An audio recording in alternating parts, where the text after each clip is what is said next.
वृष लग्न में मंगलदेव धन स्थान। जय माता के मित्रों, धन स्थान यानी वृष लग्न होने से आपके धन स्थान में मिथुन राशि है। तो मिथुन राशि में मंगलदेव अगर प्लेस होते तो किस तरह का फल हम लोगों को प्राप्त होता है, इसी बात की चर्चा आज हम लोग इस पाठ में करेंगे। वो पाठों का जैसा नियम है उसी अनुसार आगे बढ़ते हैं। मिथुन राशि यानी मृगशिरा नक्षत्र का तीसरा और चतुर्थ चरण, जिसका स्वामित्व खुद मंगलदेव के पास है। आद्रा नक्षत्र के चारों चरण, इसका स्वामित्व राहु देव को प्राप्त है। और पुनर्वसु नक्षत्र का पहला, दूसरा और तीसरा चरण, जिसका स्वामित्व गुरुदेव को प्राप्त है। नवमांश की बात करें, मिथुन राशि में कोई भी ग्रह 3.20 डिग्री तक हो तो तुला के नवमांश में रहेगा, 6.40 डिग्री तक हो तो वृश्चिक के नवमांश में रहेगा, 10 डिग्री तक हो तो धनु के नवमांश में रहेगा, 13.20 डिग्री तक हो तो मकर के नवमांश में रहेगा, 16.40 डिग्री तक हो तो कुंभ के नवमांश में, 20 डिग्री तक हो तो मीन के नवमांश में, 23.20 डिग्री तक हो तो मेष के नवमांश में, 26.40 डिग्री तक हो तो वृष के नवमांश में, और 26.40 डिग्री से लेकर 30 डिग्री तक हो तो मिथुन के नवमांश में। हर 3 नवमांश देव, मनुष्य और राक्षस इसी अनुसार स्वामित्व लेके चलते हैं और इनका अपना एक बहुत अच्छा इफेक्ट होता है। देव मतलब सत्व गुण, नर मतलब रजस गुण और राक्षस मतलब तमस गुण। उसी अनुसार आपके अंदर वो गुण डेवलप होते हैं जो ग्रह जिस नवमांश के अंदर बैठा हो। और इसके विषय में एक अलग से पाठ हमने डिटेल में आपको बना के दिया हुआ है, तो उसको आप श्रवण करने से आपको इस चीज के बारे में पूरा डिटेल क्लियर हो जाएगा कि इनका मतलब क्या होता है। अंश बल की बात करें तो विषम राशि प्रथम 6 अंश तक बाल्यावस्था, 12 अंश तक कुमारावस्था, 18 अंश तक युवावस्था, 24 अंश तक वृद्धावस्था और 30 अंश तक मृतावस्था। अंश बल को हमेशा अभ्यास के द्वारा समझने का कोशिश कीजिएगा। हालांकि यहाँ पे जो बात अभी तक आपको बताई गई है वो सब पुस्तकों के अनुसार जो ज्ञान या श्रवण के अनुसार, गुरु शिष्य परंपरा के अनुसार, या कहीं पे ज्योतिष का डिप्लोमा भी करना है तो उसके अनुसार वो सब बातें वैसी ही है जैसी हम लोगों को पुस्तकों के द्वारा या ज्ञान श्रवण के द्वारा हम लोगों को सुनने को मिलता है। कारक भाव तीसरा और छठा भाव मंगलदेव का स्थिर कारक होते हैं, मंगलदेव दोनों घरों में। तो मंगलदेव आपके कहीं भी विराजमान, इन भावों के विषय में जानकारी मंगलदेव आपको प्राप्त करवाता है। अब चलिए बात करते हैं मिथुन राशि। मिथुन राशि मतलब, अगर मिथुन राशि के विषय में हम लोग नॉर्मल सी बात करें तो द्विशुभ भाव की राशि। यहाँ पे कोई भी ग्रह कैसे भी फल आपको प्राप्त करवा सकता है। उसके लिए सबसे पहले आपको ये देखना पड़ेगा कि वो ग्रह कैसा है। और दूसरी बात, मिथुन राशि का स्वामित्व बुध देव के पास है तो बुध देव का प्लेस है, इसका बहुत बड़ा इफेक्ट होता है। और मंगलदेव खुद वृष लग्न में आपके सप्तम स्थान और आपके व्यय स्थान का स्वामित्व लेके जब धन स्थान में विराजमान होते हैं तो आपके धन की तो लंका लगा दें, यह बात सही। तो खर्चा कहाँ करेंगे? ऐश और भोग में करेंगे। मतलब अननेसेसरी खर्चे जो आपके भोग से संबंधित हो, आपके ऐश्वर्य से संबंधित हो, आपके सुखों से संबंधित हो, कि मेरे को मेरी मर्जी के अनुसार मेरे ऐश और भोग के विषय में जो खर्चे हैं वो मेरे को करने। यहाँ पे रह के मंगलदेव आपको कुछ विशेष अच्छे फल प्राप्त नहीं करवाएंगे। लेकिन यहाँ पे एक चीज है, अगर बुद्धदेव की युक्ति हो जाए या दृष्टि हो जाए या कोई संबंध हो जाए या बुद्धदेव खुद आपके पंचम स्थान में विराजमान हो जाए तो फिर मंगलदेव का इफेक्ट चेंज हो गया, क्योंकि बुद्ध का बलवान होना बहुत जरूरी है, तब मंगलदेव का इफेक्ट चेंज होगा। बहुत सी अभ्यास कुंडलियों में ये भी देखा गया है कि दूसरे स्थान में मंगलदेव होने से वाणी बड़ी कटुक होती है। अगर मिथुन राशि में मंगलदेव है तो इनके गुस्से की मात्रा कुछ इस तरह की होती है कि सामने वाला अगर इनसे बल में या कोई भी शक्ति में या फाइनेंस पोजीशन में किसी भी तरह से अगर थोड़ा कमजोर है तो उसके साथ ये मारपीट भी कर सकता है, और अगर स्ट्रांग है तो उसका पैर भी पकड़ सकता है। मतलब अपना काम निकालने के लिए ये कुछ भी कर सकते हैं। यहाँ पे कुछ इस तरह का मिथुन राशि में इस तरह का कुछ इफेक्ट इनका होता है। और जैसे सोने के कमरे से संबंधित भी मिथुन राशि को बताया गया है।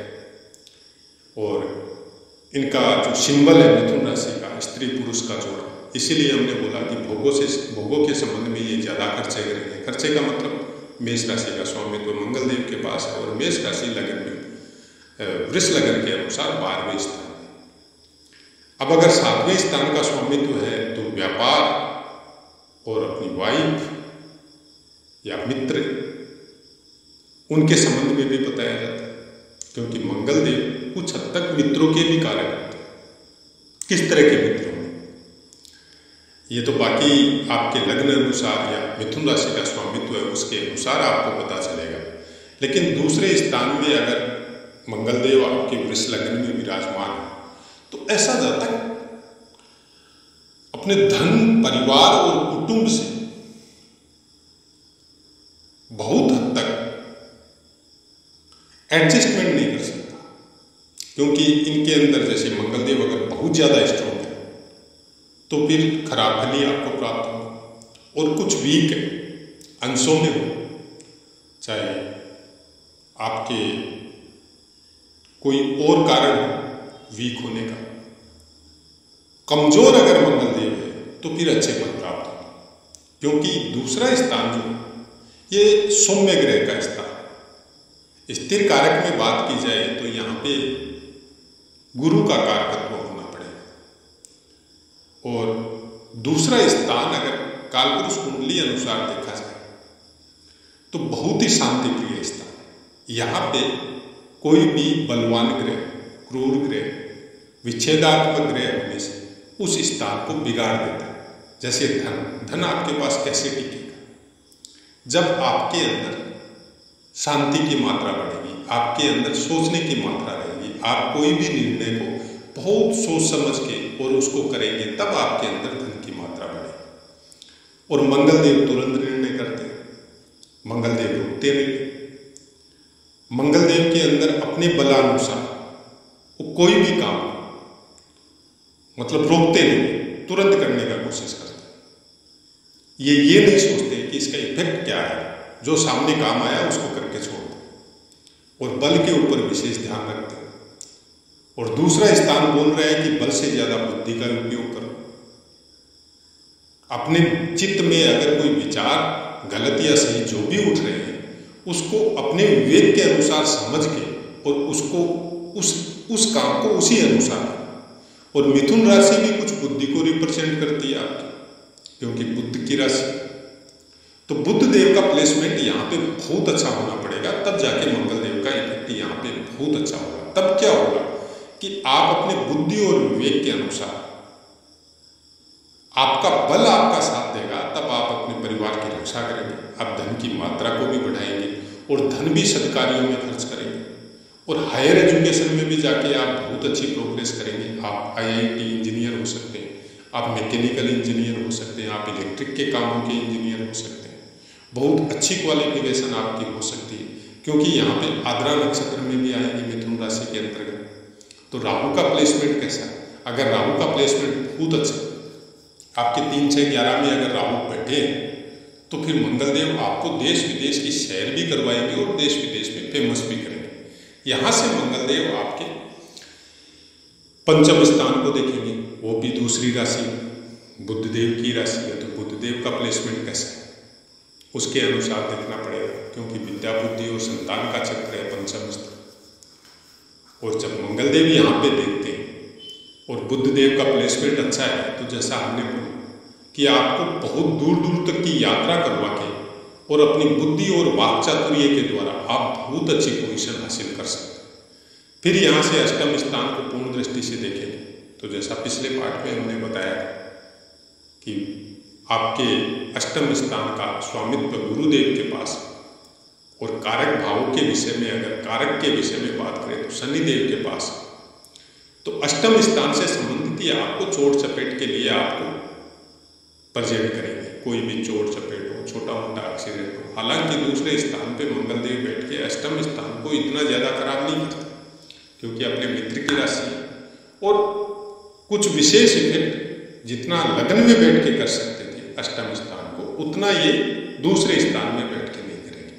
क्योंकि लग्न का बल एक अलग बल होता है और दूसरे स्थान का बल अलग होता है। ये वाणी के द्वारा कुछ कर सकते हैं और इनकी वाणी कटु होने की वजह से कोई छोटे मोटे झगड़े हो सकते हैं, लेकिन ये बहुत ज्यादा कोई गलत वो वैसा दूसरे स्थान में बैठ के मंगल नहीं करते। हाँ, तुरंत मिजाज हो सकती है, तुरंत गुस्सा आता है, तुरंत शांति भी हो सकता है, कुछ ऐसा तो। और उसके बाद में भाग्य को देखेंगे, अपनी उच्च राशि को देखेंगे उच्च दृष्टि से।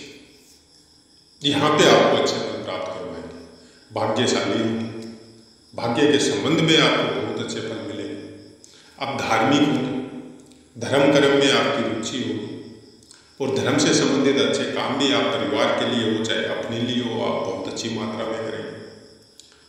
यहाँ पे सबसे बड़ी बात यह है कि दूसरे स्थान में आपको अगर बुध देव की प्लेसमेंट अच्छी है, बुध देव के साथ युति है, तो जैसा हमने बताया कि दूसरा स्थान आपका शिक्षा का है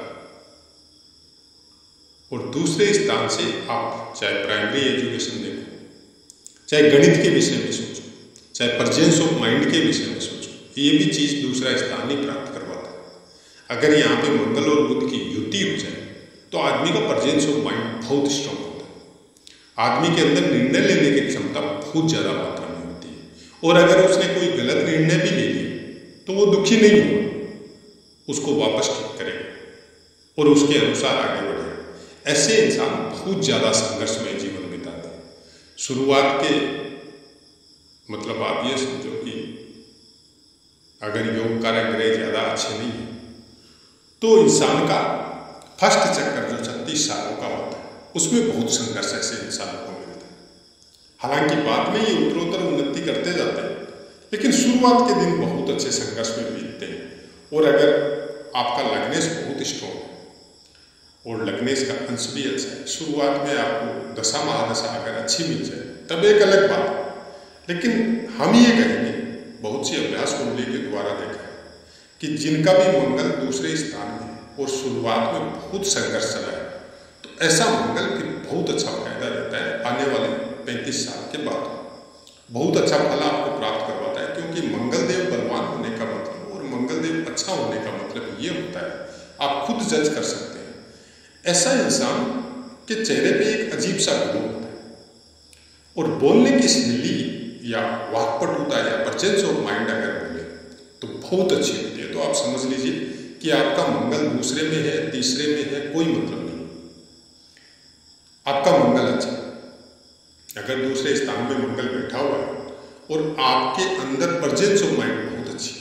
वृष लगन वालों के लिए बता रहे हैं हम ये, बाकी किसी लगन में अंदर मत समझ लीजिएगा। वृष लगन में मंगल देव दूसरे स्थान में विराजमान है और अकेले हैं, किसी की भी दृष्टि नहीं है। नॉर्मली खराब फल बताया जाता है, लेकिन उसको समझने के लिए आपको साथ में ये समझना पड़ेगा कोई न कोई वर्ग कुंडलियों के द्वारा मंगल अच्छा हो रहा है, इसी वजह से आपके अंदर प्रेजेंस ऑफ माइंड बहुत अच्छी है। क्योंकि जहां बल की मात्रा बेसी होगी वहां वाणी लड़खड़ाएगी, लेकिन वाणी का कारक है खुद बुधदेव है और वृष लगन के लिए बुधदेव को स्वामित्व भी मिथुन राशि का प्राप्त है। तो वो कहीं न कहीं आपका सपोर्ट कर रहा है, आपके बल को, मंगल के बल को सपोर्ट कर रहा है। तब क्या होता है, बल और वाणी मतलब ज्ञान की मात्रा इस तरह से होती है कि आपकी वाणी नहीं लड़खड़ाएगी, आपको बोलते समय डर नहीं लगेगा किसी के सामने, चाहे कोई कितना भी बड़ा हो। ये अलग बात है कि शुरुआत के कुछ साल आपको 25-30 साल तक, 30-35 साल तक आपको संघर्ष हो सकता है, लेकिन उसी संघर्ष के द्वारा आप बाद में जबकि बहुत उन्नति करते हैं। बाकी ग्रह भी अगर सपोर्ट करें तो बहुत अच्छी बात है, और अगर बाकी ग्रह का योगदान इतना अच्छा नहीं या पारिवारिक फाउंडेशन इतनी अच्छी नहीं है आपकी, तो भी आप जिस जगह में पैदा हुए, जिस भी स्थिति में पैदा हुए, उससे आप उन्नति बहुत करेंगे। और इसका सबसे बड़ा सिंबल आपके हाथ में भी मिल जाएगा। आप देखिएगा आपके हाथ में मंगल रेखा जरूर होगी, लाइफ लाइन के सपोर्ट। ऐसे इंसान छोटी मोटी चोट लगना मामूली बात है, कोई छोटा मोटा एक्सीडेंट भी हो सकता है, ये भी मामूली बात है, लेकिन यहां पे मंगल देव का फल अच्छा रहता है। अगर शुरुआत में बहुत ऐश भोग करने को मिल जाए और पारिवारिक पृष्ठभूमि बहुत स्ट्रॉन्ग है, तो फिर मंगल देव यहाँ पे बहुत खराब कर देते हैं। चाहे स्वास्थ्य की दृष्टि से हो, चाहे आपके धन की दृष्टि से हो। तो ऐसी बहुत सी बातें जो हम लोग लग्न के अनुसार उसको देख सकते हैं, प्राप्त करवा सकते हैं। पहले के समय में या वर्तमान के समय की हम लोग तुलना करें तो सबसे ज़्यादा जरूरी थी पहले के समय में ऐसे जात को बहुत साथ होता था अपने परिवार का, कि गुस्से है तो उसका गुस्सा कैसे कम करें, चाहे आपके घर में संस्कारों के द्वारा हो, पठन पाठन के द्वारा हो, गुरुओं के द्वारा हो। कुछ बच्चों को हम लोग जैसे शैतानी करते थे तो बच्चों को बहुत दंड मिलता था। उस समय गुरुजी भी पीटते समय ये नहीं सोचते थे कि उसको कितना चोट आ रहा है। तो उससे क्या होता था, आपके शरीर की वो नसें जिनको चोट लगनी जरूरी है, वो चोट लगे बगैर वो एक्टिव नहीं होगी, वो स्ट्रॉन्ग नहीं होगी, बॉडी में उतनी स्टेमिना आपके अंदर नहीं आएगी। वो चीज़ें आज वर्तमान में बंद हो गई। आज अगर 15-20 साल का बच्चा भी अगर कहीं पे चोट लग गई तो हड्डी टूट जाती है। मतलब मंगल देव को स्ट्रॉन्ग करने के लिए आपको खेल कूद हो, आपको छोटी मोटी मारपीट हो या कुश्ती हो, ये सब होनी बहुत जरूरी होती है। और दूसरे स्थान में ये सब चीज़ें, या लग्न में या तीसरे स्थान में मंगल देव बैठ के ये सब चीज़ें प्रोवाइड करवाता है अपने बलानुसार। तो सबसे अच्छी बात है कि अगर इंसान फिजिकली मेहनत करता है, चाहे एक्सरसाइज करो, चाहे खेल कूद में रहो, चाहे आप कुछ इस तरह के वर्क करते हैं खेती बाड़ी से संबंधित, तो बहुत अच्छा मन लगता है। लेकिन मिथुन राशि में होने की वजह से इनका मन बड़ा अस्थिर रहता है, स्थिर नहीं रहता है। लगन में जब पिछला पाठ हमने लगन का दिया था तो वहाँ पे स्थिर रहता है, क्योंकि वृष राशि स्थिर राशि, मिथुन राशि अस्थिर राशि। आप अभी एक काम कर रहे हैं, करते करते बोर हो जाएंगे, फिर दूसरे काम में लग जाएंगे, फिर दूसरे को छोड़ देंगे, तीसरे काम में लग जाएंगे। तो आदमी क्या है, स्थिर नहीं रहता है। उसको स्थिरता प्रदान करने के लिए आपको बुध देव का पोजीशन अच्छा करना पड़ेगा। आपको बुध देव के विषय में कुछ विशेष ध्यान रखना पड़ेगा, चाहे मंत्र जाप के विषय में हो, चाहे उससे संबंधित रिश्तों के द्वारा आशीर्वाद लेने के विषय में हो। जिसका भी मंगल देव कुछ भी अगर खराब फल दे रहे हैं तो सबसे अच्छा उपाय ये है कि आप अपने भाइयों से कुछ लगाव रखें, उनको कटुवाणी नहीं बोले, उनको तकलीफ नहीं दे, तो मंगल देव का बहुत कुछ फल अच्छा हो जाता है। तो आशा है मित्रों पाठ समझ में आया हो। पाठ से संबंधित कोई भी बात आप निसंकोच कमेंट कीजिए, आपको 100% आंसर मिलेगा। अब अपनी वाणी को विराम देते हैं और आपसे आज्ञा लेते हैं। जय हिंद।